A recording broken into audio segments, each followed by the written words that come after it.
Hi, I'm Ethan, a 38-year-old software engineer who usually prefers to stay behind the scenes. But tonight, that changes. Before I dive into the story, don't forget to like and subscribe for more tales like this one. Now let's get started. Walking into the high school gymnasium, festooned with balloons and banners declaring Class of '03 reunion, felt like stepping onto an alien planet. Vanessa had been buzzing with excitement all week, eagerly sharing stories of her teenage years filled with drama and old flames. Me? I would have been perfectly content at home with a good book and our cat, Whiskers. As we approached the registration desk, Vanessa squeezed my hand, a warning of the bombshell she was about to drop. With a grin that didn't quite reach her eyes, she leaned towards the name tag table and chirped, "This is Ethan, my personal assistant. He's here to help out tonight." The committee member raised an eyebrow but handed me a name tag that read, "Ethan, personal assistant." I pinned it to my chest, a silent protest against the role I was being forced to play. "Why didn't you introduce me as your husband?" I whispered as we moved toward the crowd. "Oh, Ethan, you know how these things go. Just play along. It'll make the night more fun," Vanessa replied, her attention already scanning the room for familiar faces. The evening dragged on with Vanessa flitting from group to group, laughter trailing in her wake. I stationed myself by the punch bowl, fulfilling my assigned duties, fetching drinks and snapping photos when called upon. Each click of the camera felt like a small surrender to the charade. At one point, Vanessa waved me over to a particularly loud cluster of alumni. "Babe, can you get us a couple of drinks? This is Mark, my old friend from the drama club." "Mark, Ethan here makes the best cocktails," she said, her voice tinged with a high, flirty giggle that grated on my nerves. Mark looked me over, his smile polite but puzzled. "Nice to meet you, Ethan. Heard you're the go-to guy tonight, huh?" As I handed them their drinks, Vanessa laughed again.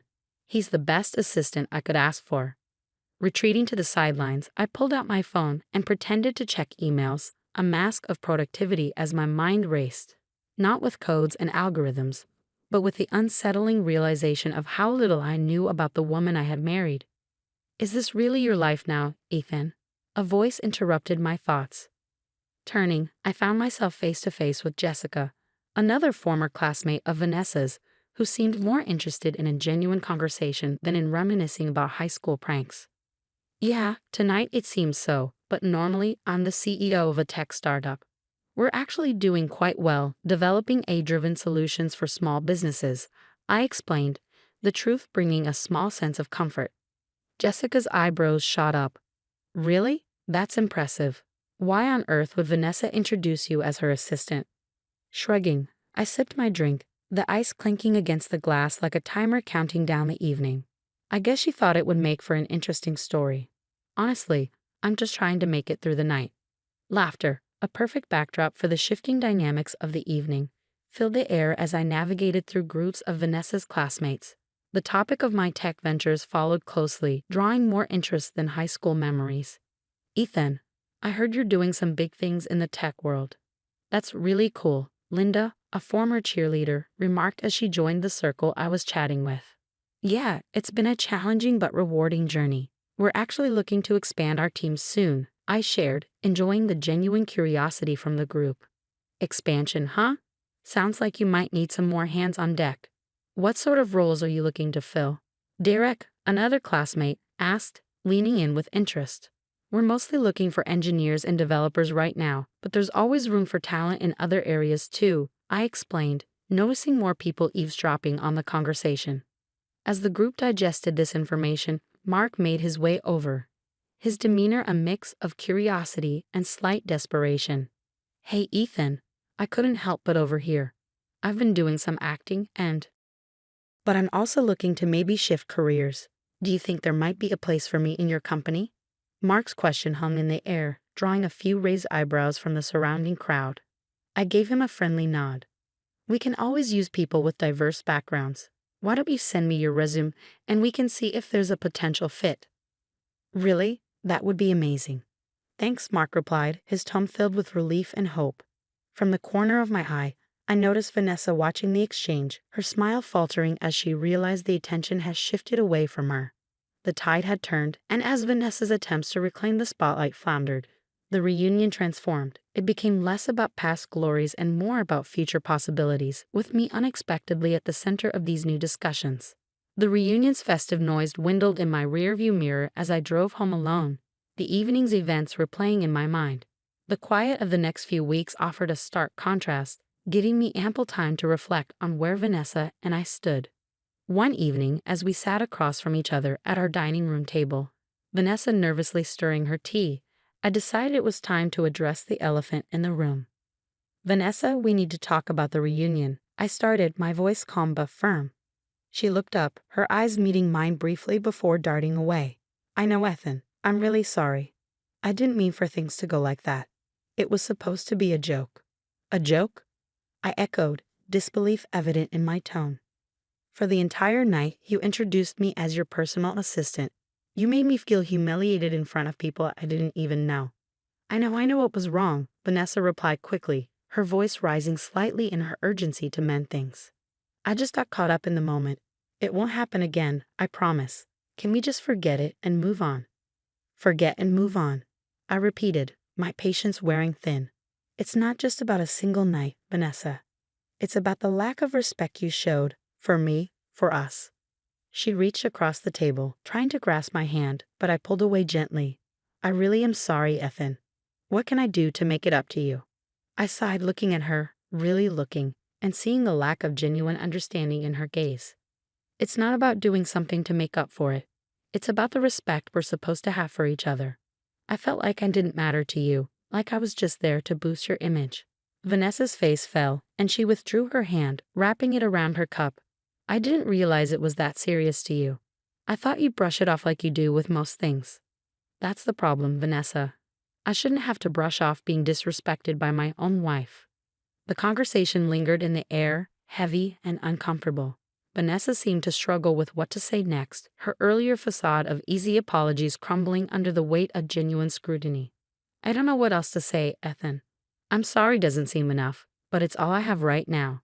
I nodded slowly, the decision solidifying in my heart with her every word. "Maybe it's not enough this time, Vanessa." We sat in silence, the distance between us more profound than the length of the table. As the days turned into weeks, it became clear that the reunion was not just a night of pretenses, but a revelation of truths long ignored. Early one morning, as the soft light filtered through the blinds of my office, I signed the last of the divorce papers with a steady hand. The prenuptial agreement, once a mere formality at the start of our marriage, now served as my safeguard, ensuring that my life's work remained untouched. The weight of the decision settled in, not as a burden, but as a release. Later that week, at a small cafe downtown, I found myself across from Vanessa for one of the last times.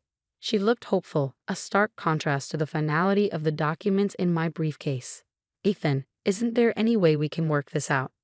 Vanessa pleaded, her voice soft, her eyes searching mine for a sign of the old warmth. I stirred my coffee, watching the swirls blend seamlessly, unlike our lives. "I think we've gone past the point of fixing things, Vanessa. Some actions can't be undone or brushed away." "But I've changed, Ethan. I've realized how wrong I was," she insisted, her hands clasped tightly around her cup. "I'm glad to hear you've had some realizations, Vanessa," I replied evenly, "but it doesn't change the history or the impact of your actions. I need to move on." Her gaze faltered, and she nodded slowly, resigned. "I just thought maybe there was still something worth saving." Sometimes the best thing we can do is let go and allow each other to find happiness elsewhere, I said, feeling the truth of my words more deeply than I expected. The conversation dwindled, and we parted ways, a silent acknowledgement that some endings are just new beginnings in disguise.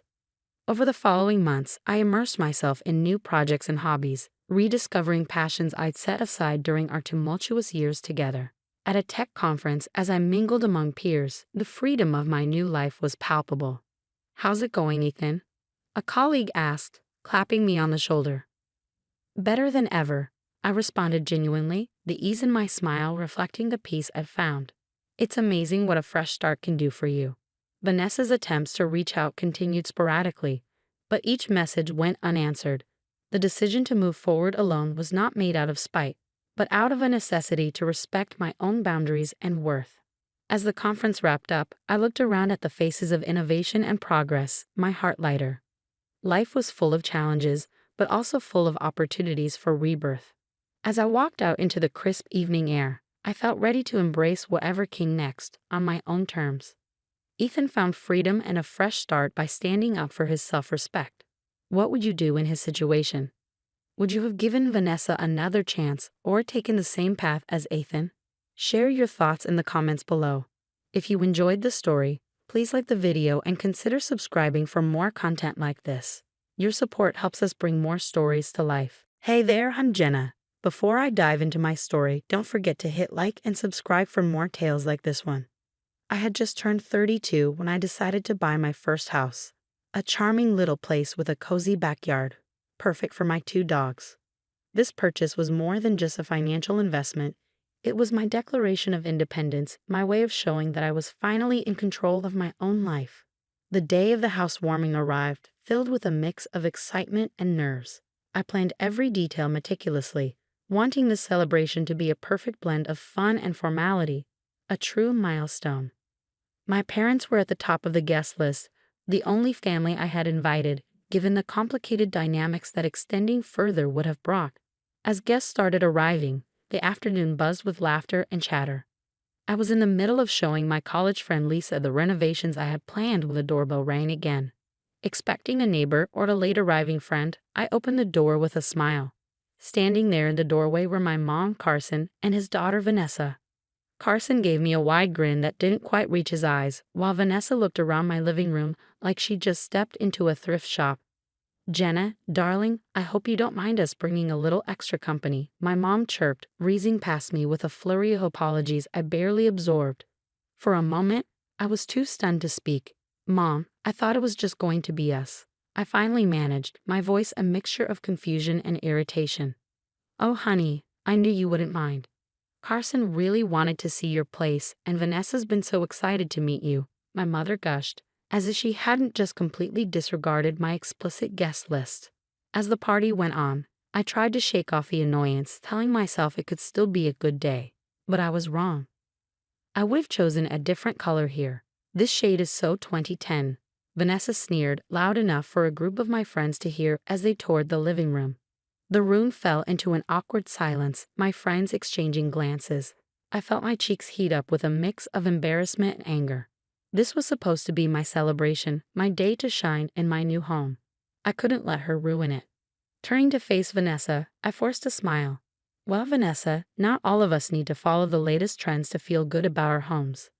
Some of us prefer a more timeless approach," I shot back, my words sharper than I intended. The room erupted in a mix of surprised laughter and uncomfortable murmurs. "Why would anyone arrange their living room like this? It's almost like she's never heard of interior design," Vanessa quipped again. That was it. I couldn't hold back any longer. My friends, trying to hide their discomfort, looked on as I marched over to where Vanessa stood, a smug grin on her face. The room hushed, the tension palpable.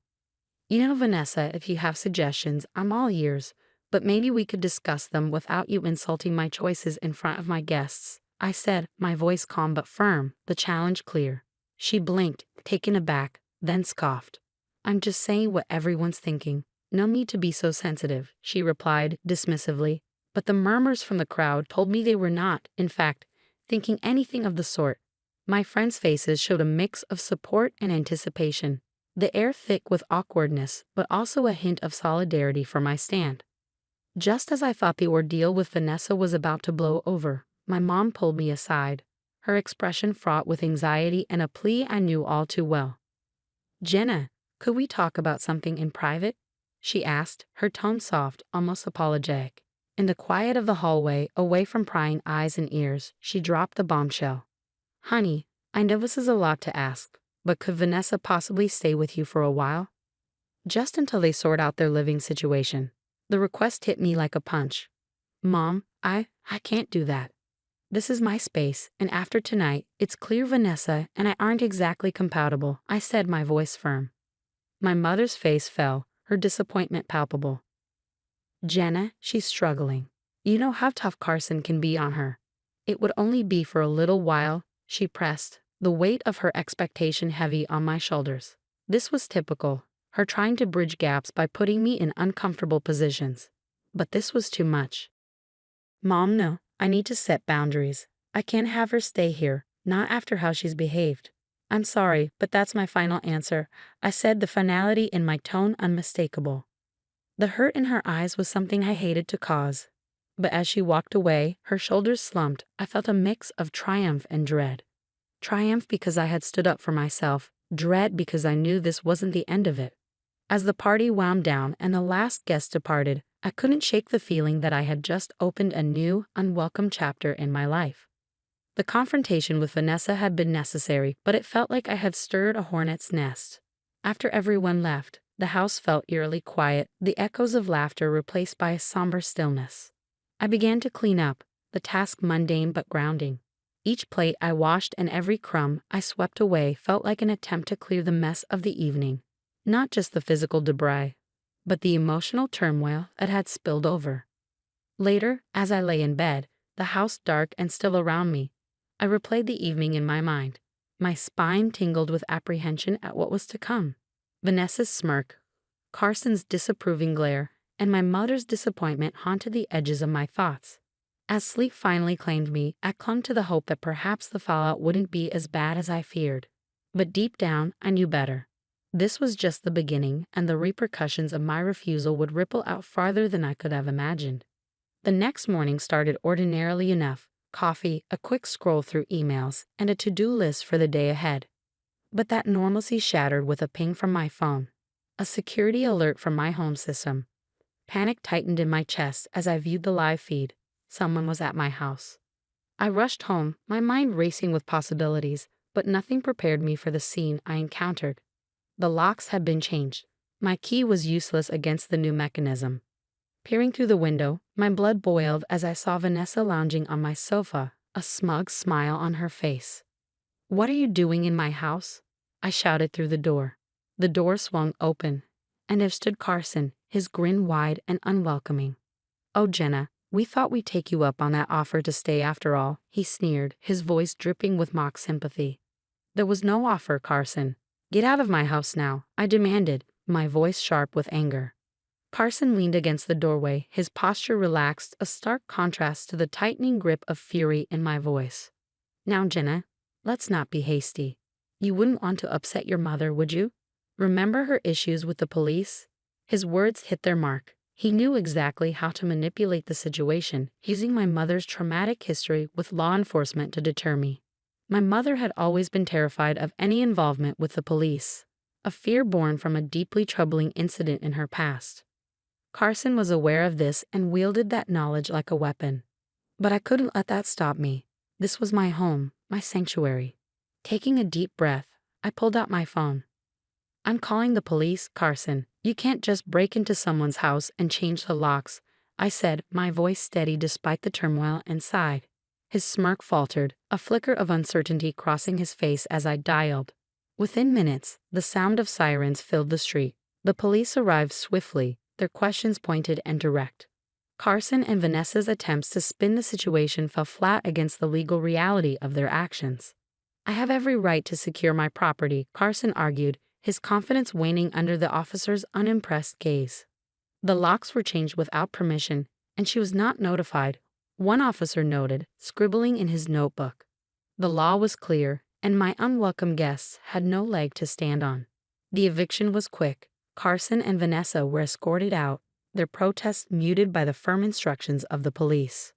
Watching them leave, a mix of relief and sorrow washed over me. Relief that my home was mine again. Sorrow for the inevitable fallout this would cause with my mother. As the police finished their report, one officer lingered. "Are you going to be okay?" he asked, his tone genuine. I nodded, though my heart was heavy. "Yes, thank you. I didn't have a choice." He offered a sympathetic smile before leaving. The door closed behind him, and I was alone in a quiet aftermath. The space felt larger and emptier somehow. I walked through each room, reaffirming my presence in the space that was almost taken from me. The weight of the day's events pressed down on me, a reminder of the battles I still faced. Carson and Vanessa might be gone for now, but I knew this wasn't over. The consequences of the day would ripple through my family, possibly irreversibly. Yet despite the turmoil, a stubborn flame of defiance flickered within me. This was my home, and I would fight for it, no matter the cost. The silence of the evening was shattered by the sharp ring of my phone. My heart sank as I saw my mom's name flash across the screen. I braced myself, knowing this conversation was inevitable. "Mom," I answered, my voice a whisper of apprehension. "Jenna," she began, her tone thick with emotion. "How could you? How could you do this to Carson and Vanessa after everything they've been through?" Her words stung, and I struggled to keep my voice steady. "Mom, they broke into my house. They changed my locks. What was I supposed to do? Just let them take over my home." "You could have handled it differently, Jenna. You know how I feel about the police," she said, her voice trembling with a mixture of anger and disappointment.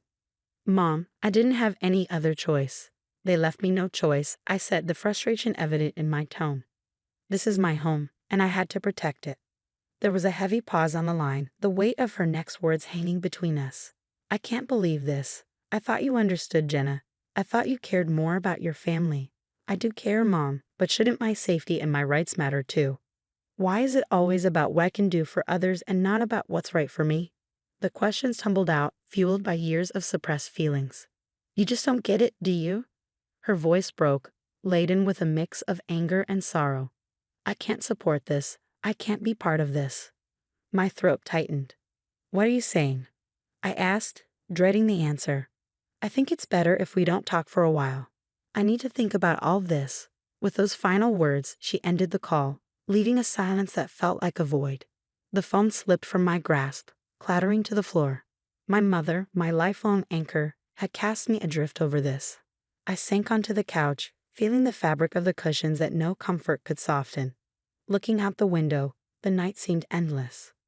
The contours of my home, usually so comforting, now felt alien, reshaped by the day's events. Thoughts of family, loyalty, manipulation, and the personal cost of standing up for oneself swirled through my mind.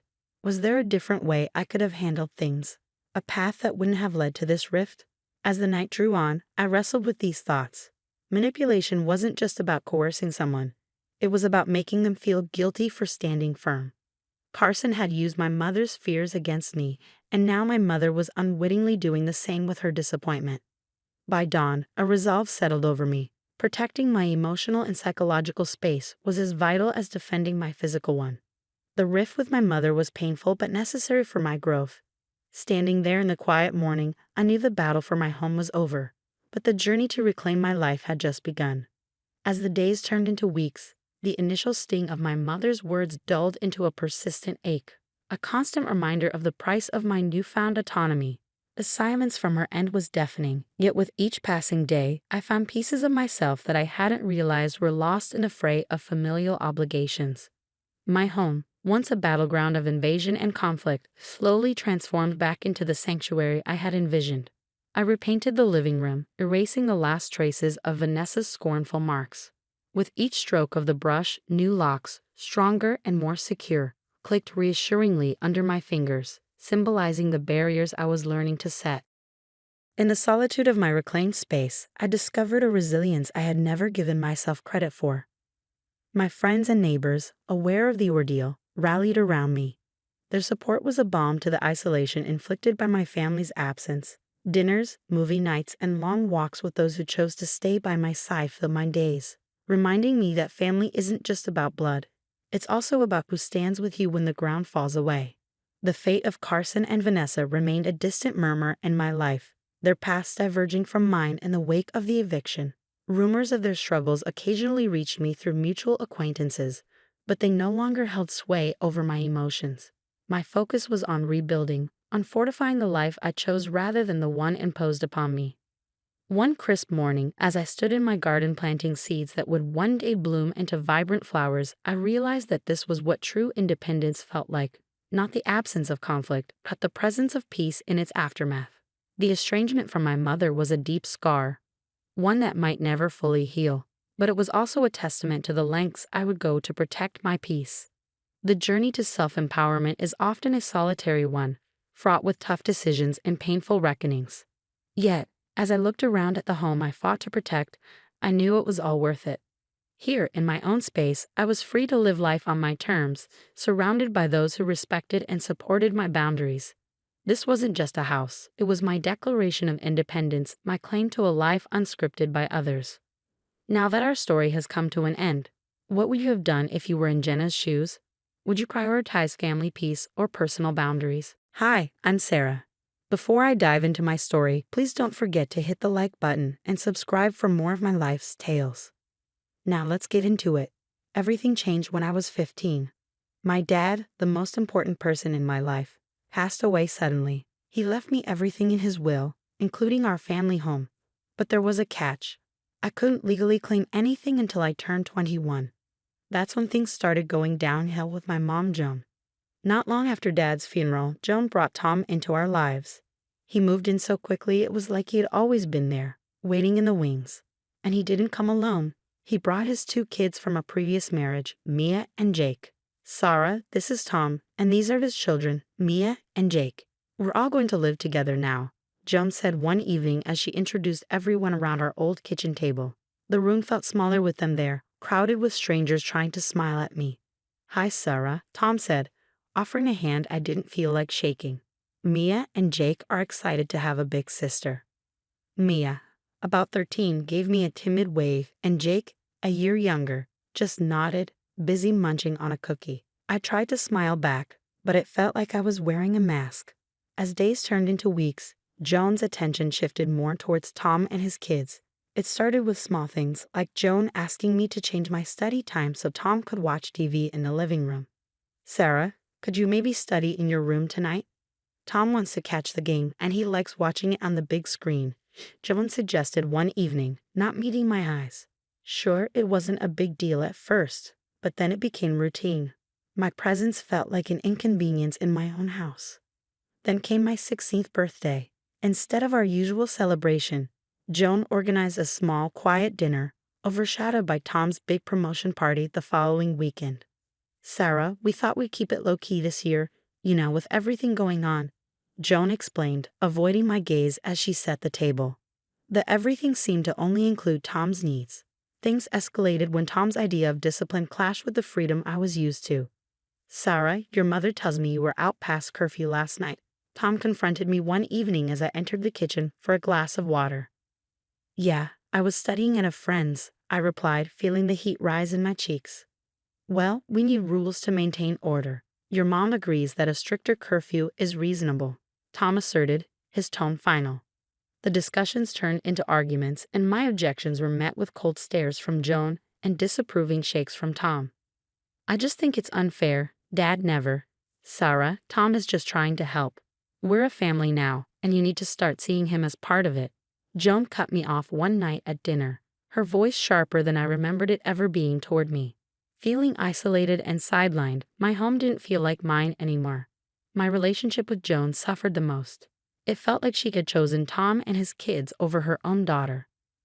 My once warm and inviting home turned cold and unfamiliar, filled with the constant reminder that I was the odd one out. This story isn't just about a house or an inheritance. It's about finding where you truly belong and standing up for yourself, even if it means standing alone. Stay tuned for how this journey unfolds. Thanks for listening, and don't forget to like and subscribe for more updates.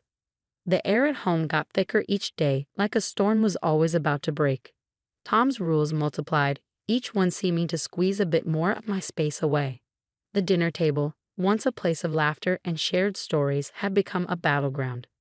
You're not going out tonight, Sarah. We're having a family game night, and it's important for you to be there, Tom stated as he dealt cards to Mia and Jake.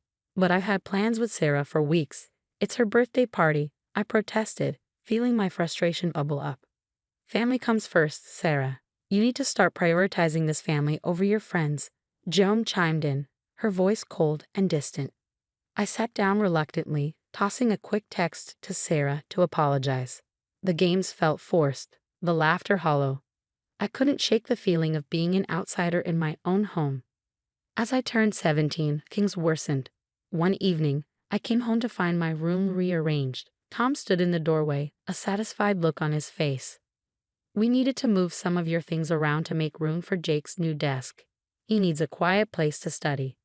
My room? Why couldn't he use the guest room? I asked, my voice shaking with anger. Sarah, we thought this would be the best solution. Jake feels very comfortable here, Joan explained, not meeting my eyes. But this is my room, my space, I argued, feeling the walls close in on me. It's just a room, Sarah. Don't be so dramatic, Tom scoffed, waving a dismissive hand as he left the room. The tension reached its peak one night when I returned late from a study group. Tom was waiting in the living room, his expression stormy.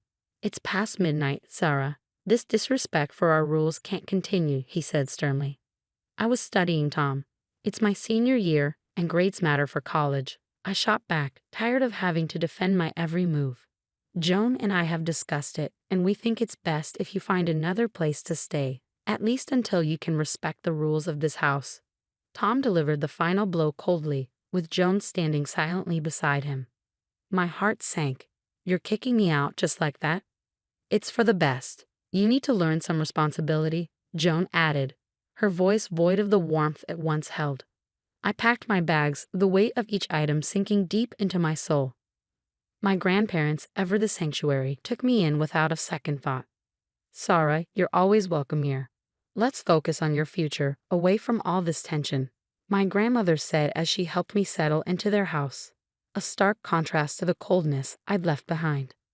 Living with my grandparents allowed me to breathe again. They encouraged me, supported my studies, and reminded me of what a loving family truly felt like. I poured my energy into school, determined to build a life that was truly mine, no longer overshadowed by Tom and Joan's oppressive presence. The day I moved in with my grandparents marked the start of something new, something better. Their home was filled with warmth and encouragement, a stark contrast to what I had been enduring. As I settled into this nurturing environment, I threw myself into my studies with renewed vigor. Grades are just flying off the charts, Sarah. We knew you could do it, my grandfather would say every time I showed him my report card, his eyes twinkling with pride. Living there, I rediscovered parts of myself that had been buried under the stress at Joan and Tom's house. My grandparents nurtured not just my academic ambitions, but also my personal growth. They taught me how to manage finances, how to plan for the future, skills that Joan had overlooked in her rush to replace our family with Tom and his kids. So, what's the plan after graduation? My grandmother asked one evening as we sat down with tea, the garden's fresh air filling the room. I've been thinking a lot about it. I want to go for my master's degree, and well, I want to start by reclaiming Dad's house. It's not just a building to me, it's where all my memories of him are, I confessed, feeling a mix of excitement and nervousness at the thought. Una will support you in whatever you need, dear. That house is rightfully yours, she reassured me, gently squeezing my hand. With graduation approaching, I knew it was time to act. I contacted a lawyer, an old friend of my father's, to discuss my situation. Sarah, since you're turning 21 soon, you have the full legal right to reclaim your father's property as per his will, the lawyer explained over the phone. It's about time. I can't let Joan and Tom take away what Dad wanted me to have, I responded, determination firming my voice. Just make sure you're ready for any resistance. It might not be a smooth transition, he cautioned. Whatever it takes, I'm ready, I assured him, my resolve strengthening. Armed with legal advice and a plan, I began to prepare. I checked the property records, gathered all necessary documents, and even spoke to a real estate agent about the best way to handle the house once it was back in my hands. Sarah, it's not just about getting the house back. Think about what you want to do with it. Renting it out could be a good income, especially with your plans for grad school, the agent suggested during one of our meetings. That's exactly my plan. I want to renovate it first, make it mine again, I shared, feeling excited about the future for the first time in a long while. The day before my 21st birthday, I stood outside the house. It looked different, more imposing somehow, but it was still home. The home that my dad had left for me, the home that Joan and Tom had tried to steal under the guise of a happy family. Tomorrow I would step through those doors again, not just as Sarah, the ousted daughter, but as Sarah, the rightful owner. The thought was empowering. I was no longer that scared teenager pushed around and pushed out. I was ready to reclaim not just the house, but my life and my future. Here's to new beginnings, right? I muttered to myself, a smile spreading across my face as I turned away, ready for what was to come. The morning Joan and her family were due back from vacation was crisp, charged with anticipation. I had spent the previous 2 weeks overseeing contractors as they updated the house. The new locks were the final touch, a clear sign that things were changing. As their car pulled into the driveway, I stood by the front door, my heart pounding but my resolve firm. The moment Joan, Tom, and the kids stepped out, confusion washed over their faces. "What's going on here? Why can't we get in?" Tom barked, jiggling the locked front door. "You all need to find another place to live. You have 2 weeks to move out," I announced, my voice steady despite the butterflies in my stomach. "This is a joke, right?" "Sarah, stop this nonsense and open the door," Joan demanded, her tone mixing anger and disbelief.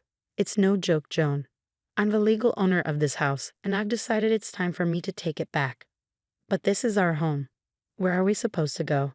Tom stepped forward, his voice rising. "This was never your home by right, Tom. This is my father's house, and he left it to me. You just moved in because Joan let you. You can't just kick us out like we're strangers, Sarah. After everything we've been through as a family." Joan's voice cracked, the facade of a caring mother briefly surfacing. "We were never a family by choice, Joan. You made your decisions, and now I've made mine. Sarah, please think about Mia and Jake. They've grown up here too," Joan pleaded, attempting to tug at any maternal strings that might have remained. "They'll adapt, just like I had to when I was forced out," I countered, my tone softening just a touch. It wasn't their fault, but I couldn't back down. "You're being heartless, Sarah. How could you do this to your own family?" Joan's accusation stung, but I braced myself against the emotional onslaught. "I learned from the best. Remember when you chose Tom over your own daughter? I'm doing what's necessary for my future, just like you did." The words hung heavy between us, and for a moment, Joan seemed lost for words. Tom clenched his fists, his frustration palpable. "We'll see about this. We're not leaving without a fight," Tom finally spat out, glaring at me with open hostility. "You have 2 weeks. Use them wisely to find a new place," I replied, turning to go back inside. The new locks clicked as I closed the door behind me. As I watched them from the window, gathering in the driveway and whispering urgently, a mix of emotions washed over me. There was sadness for what had never truly been, relief that I was finally taking control, and a fiery determination to rebuild my life on my terms. They would no longer dictate my happiness or my home. It was time for me to write my own story. As the 2-week deadline drew near, the tension around the neighborhood was palpable. You could see it in the hurried nods of the neighbors, hear it in the hushed whispers that followed me as I walked by. Some looked at me with respect, a nod to the strength it took to stand up for myself. Others, their eyes tinged with sympathy, clearly sided with Joan and Tom. On the final day, the moving truck pulled up early. I watched from the porch as Joan, Tom, and their kids began loading their belongings. The morning was cool, the sky a steely gray, mirroring the mood. "Sarah, I hope you're happy with yourself," Joan said as she carried a box past where I stood. "I am. This is about my future, Joan. You of all people should understand that," I replied, my voice steady despite the churn of emotions inside. "Destroying others for your own gain? Yes, I suppose I do know something about that," Joan shot back, bitterness lacing her words.